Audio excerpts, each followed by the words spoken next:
చాలాసార్లు ఎక్సెల్లో మనం copy paste చేసినప్పుడు విడ్త్ అనేది ప్రాపర్గా అలైన్మెంట్ అనేది జరగదు.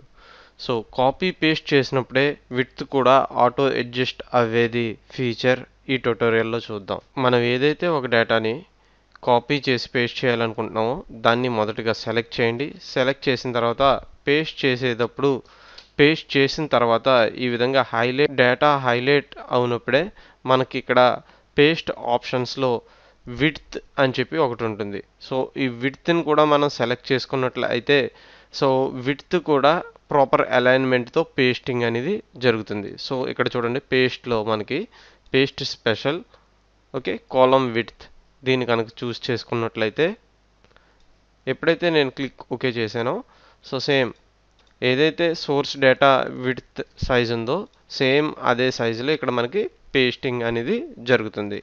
ఇటువంటి మరెన్నో ఎక్సెల్ టిప్స్ అండ్ ట్రిక్స్ గురించి ప్లీజ్ సబ్స్క్రైబ్ లర్నర్స్ పేజ్.